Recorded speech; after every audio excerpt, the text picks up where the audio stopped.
Sadgurudev Maharaj Ji ki jai, Sadgurudev Mata Ji ki jai. Jai Shri Satsang.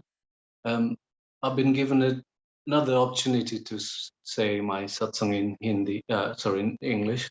So basically, just following the request of our Guru um, Bhaini, and that's why I'm speaking in English. I could see lots of Nepalese people here, but we have to keep this Zoom. Well, Israel wants to keep this Zoom versatile, where there's another languages. If there's anybody who wants to come and join beyond who speaks Nepalese, so we are trying to cater for it. That's why we have an English version or every week, if you've noticed. So this time this is my turn to say English this week. So here we are, gathered here to listen to satsang, and a beautiful satsang by our fellow Premi from Israel, and she said a very beautiful satsangs which touched everyone's heart, I believe, and there wouldn't be anyone who disagree with me. And so she explained and shared the experience, a beautiful experience, in fact, um, going to Delhi and experiencing all the Maharaji's presence. And it's very fortunate that these days we get this kind of opportunity, and she was blessed, as well as like we got a secondary blessing through her when she expressed everything on the Zoom right now. So yeah, so we just recently, we're quite fortunate as well, because we recently celebrated a platinum Hansiji Maharaj Jayanti, which we are fortunate to be here and to witness all that. And we are very fortunate. If you look in the stage, we have got a couple of generations of Maharaji and Bibji Maharaj and Sriyans Maharaji. I believe we all are blessed, because not everybody gets the opportunity to witness this 3 generation in one stage.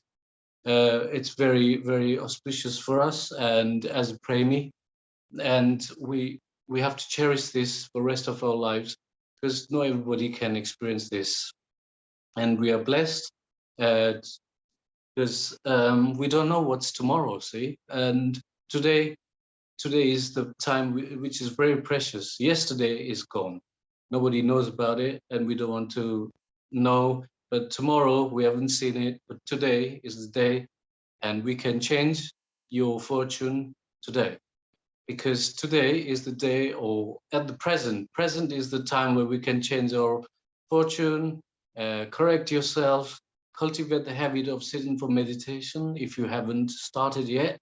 And obviously everybody has their own sets and times of work, and so in that respect I'm saying that everybody can start from the present, as in when you get chance to meditate. It's very important, because having knowledge is not important, or it's important, but at the same time, if you don't practice, that becomes if you don't practice, then it's a waste of something very precious, which is priceless. That's why there's no charges for getting this knowledge.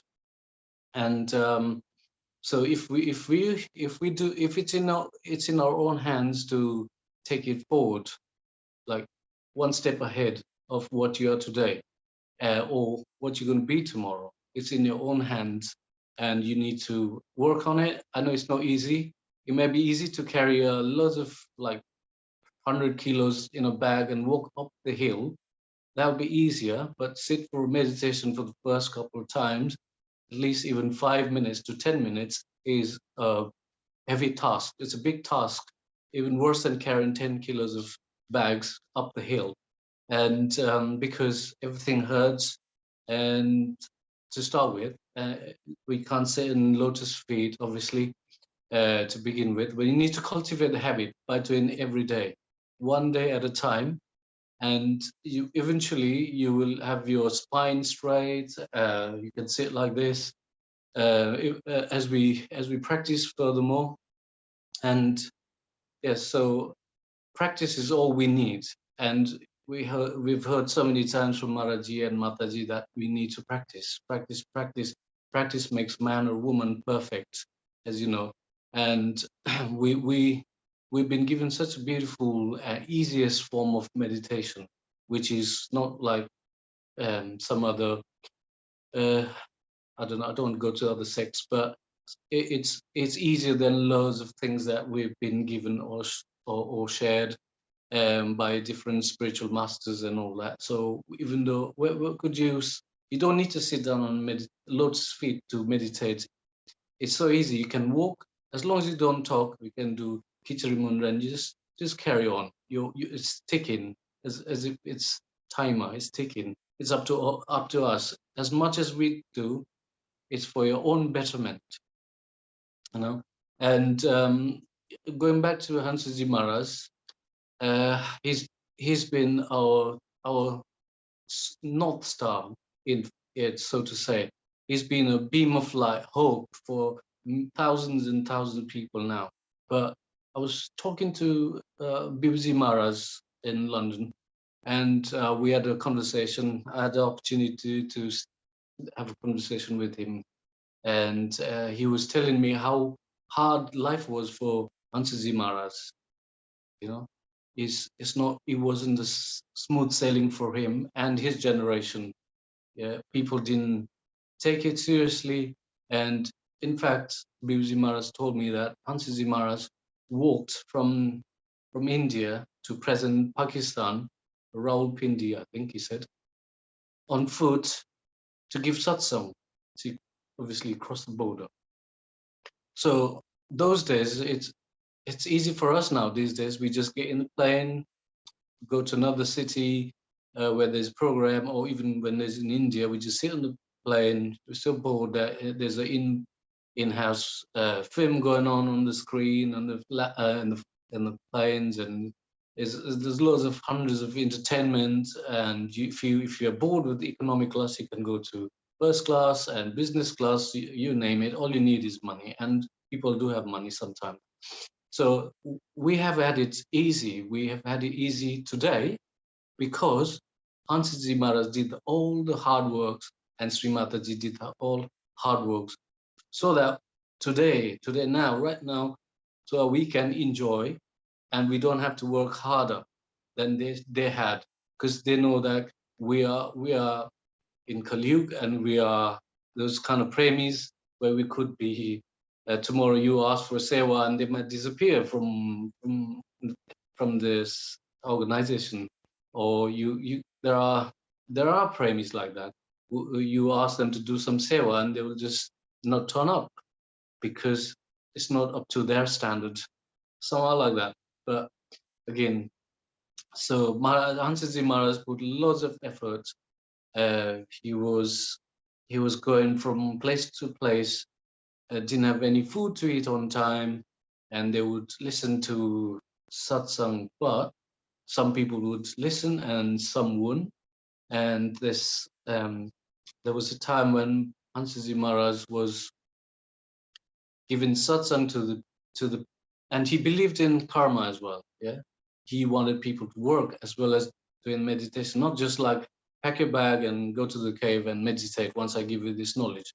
No, he didn't say that. He believed in hard work and the results at the same time. At the same time, meditate as well.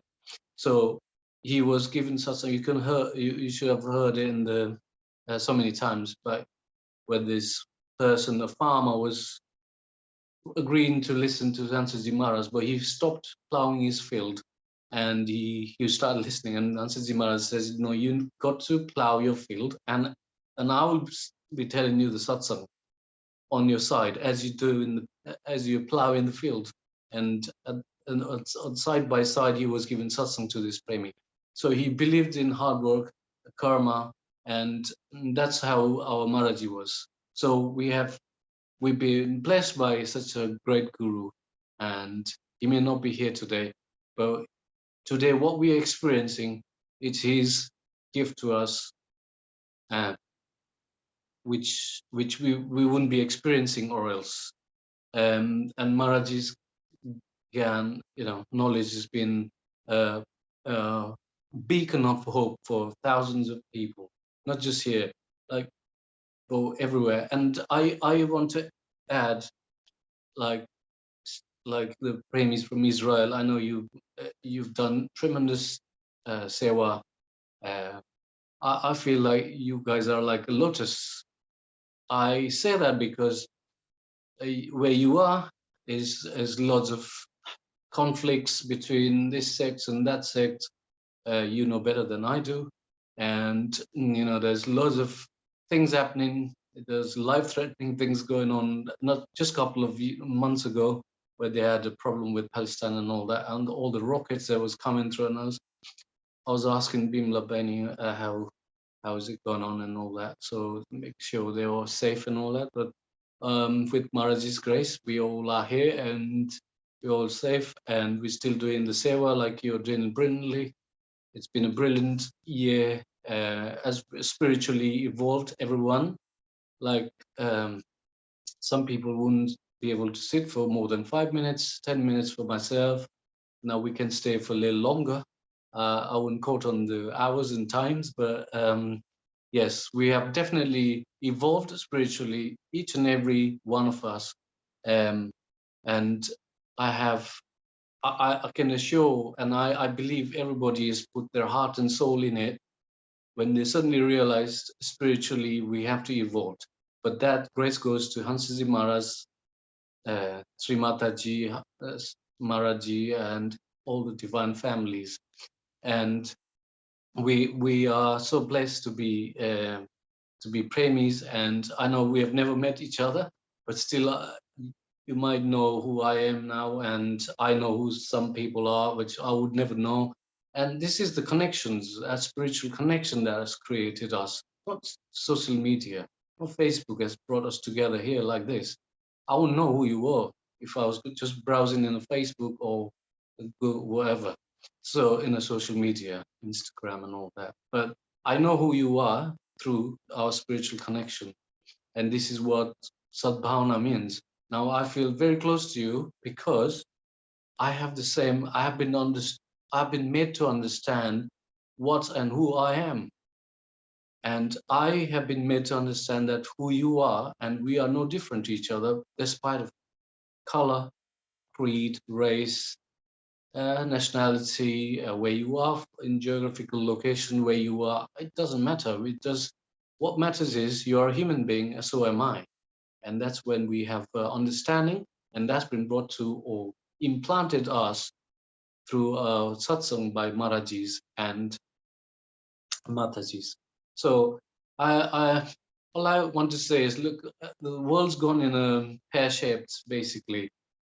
People don't understand what's going on now. They're panicking because there's a wave after wave of COVID and all that. And there's second dose, and they talk about third dose. It's so confusing around the world. But we are, as premies, yes, these things are evolving around us, but we have our somewhere to rest our mind. A lot of people are not fortunate like that. They cannot rest their mind, and they have become depressed. They become all sorts. There's some have given up hope, and they are very confused people around the world. But for us, we've been we've been guided very, very safely. We are in a safe hands, basically, in Maharaji's guidance, Mataji's guidance. Like a fellow Premi was saying, Mata is so caring. And I have experienced that as well here in London. When I first went to Darshan Mataji, she came down from upstairs in London ashram. And first thing she said was, "Have you eaten?" I'm like, "Yes, Mataji, I have." And see, it doesn't matter what time. That's what mothers do. They don't ask where you come from. They ask, have you eaten? Are you fed and watered? And what a beautiful start to a conversation. So and like Bella Premi says, they make you feel so home, and like she was experiencing fatherlyhood, and I was experiencing motherly love, as if my mom would ask me when I came from school or anywhere else, she would say, "Have you eaten? Have you drunk? Are you fed, watered?" And are you hungry? So this is this is very good, and I was like very pleased that we have such a divine family behind us, backing us, and so I wanted to say, there's a lot going on in this world, and people think this world is nothing. Like we don't need knowledge, but we got education and all that, and religions. I don't worry about religion, but spiritually, yeah, we have to evolve. Like I can go back to, if you say you don't have, there's no God and all that. So there are people who says that, and but again, if you look properly, we have. If you look around the world, you see moon. Moon itself is 400 times smaller than the sun. Sun is 400 times bigger than the moon. Then again, if you calculate from moon to the sun, there is 400 times of distance between the moon and the sun. So what it means is, when it comes to a same line, and we have eclipses like lunar eclipse and solar eclipse, which we experience every time. So what happens is, every time that happens, and we experience solar eclipse and lunar eclipse, what it does is, now people are now big lots of people are saying that moon is perfect when the sun is behind it, and it's 400 times, but it still blocks, the moon still blocks the sun, and you see nothing for a few seconds. So what people are saying is, lots of people are saying is, this moon has been kept on purpose. You know why? Because this moon, being in the middle of the sun and us, we have tides. We have tides, low tides, high tides. If you go deeper, there's a lot of things going on. But this moon and the distance of the Earth and Sun and the moon helps us generates, or let our lives. There's a season behind this Earth and Moon. There's this rotation season and a year. So what it does is it gives a healthy lifestyle for the living being. Or else if this were not there, we would be not here. There will be no living being in the Earth. There will be nothing left here. It would be it wouldn't be unsurvivable. No one would survive here. So they're saying the moon's been kept there for some reason by something. So who that could be? I can't move that. So it's got to be placed by God and nothing else, or higher power, so that we can survive and enjoy lives, as well as gain our spirituality. Sorry, I've gone away my time. Sorry. On that note, I would like to thank you, everyone from Israel team. You've done a very good job for all of us and enlighten us with bringing up loads of speakers. And thank you very much. JC says done. Thank you.